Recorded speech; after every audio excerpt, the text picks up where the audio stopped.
আসসালামু আলাইকুম বন্ধুরা, আজকে আমরা বানাতে চলেছি ডাঁটা আলুর তরকারি। প্রথমে ডাঁটাগুলোকে আমরা ধুয়ে নেব। আলু কেটে রেখেছি, পেঁয়াজ, টমেটো এগুলো কেটে রাখবো। হলুদ বাটা, লঙ্কা বাটা, জিরে বাটা, ধনে বাটা, কস্তুরি মেথি, গোটা জিরে আর স্বাদ মতো নুন, কাঁচা লঙ্কা। তেল গরম করে ডাঁটা দিয়ে দেবো। ডাঁটাগুলোকে বেশ মুচমুচে করে আমরা ভাজবো।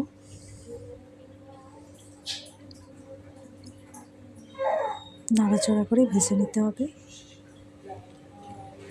এরপর ডাঁটাগুলো ভাজা হয়ে গেছে, আমাদের এক একটা করে ডাঁটা তুলে নেব। তেল গরম করে কাঁচা লঙ্কা, জিরে, পাঁচফোড়ন, পেঁয়াজ, কস্তুরি মেথি এক একটা করে আমরা দিয়ে দেবো। পেঁয়াজটাকে আমরা ভালো করে কষবো। এরপর আদা বাটা দেবো 1 চামচ মতন। মশলাগুলোকে ভালো করে মেশাবো। এরম করে চালাতে থাকবো। এরপর আমরা সব মশলাগুলো দিয়ে দেবো। গুঁড়ো মশলা, একটু পানি দেবো।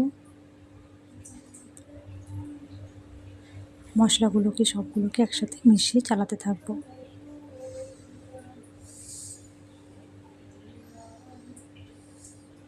তেলগুলো উপরে চলে এলে হালকা পানির মধ্যে টমেটোটা দিয়ে আমরা কষবো।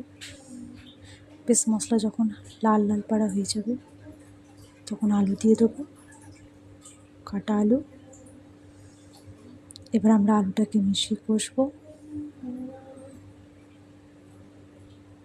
মশলা আমরা যতটা কষবো রান্না ততটাই সুস্বাদু হবে। আমাদের মশলা কষা এরপর ভাজা ডাঁটাগুলো দিয়ে দেবো। ডাঁটা দেওয়ার পর সব সবজিগুলো একসাথে মেশাবো। বেশ কষতে থাকবো আমরা।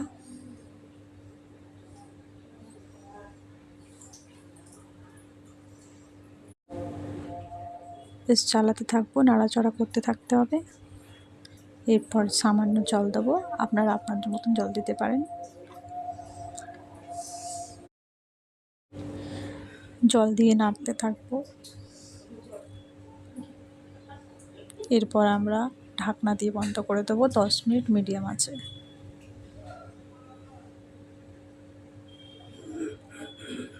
দশ মিনিট পর খুলবো।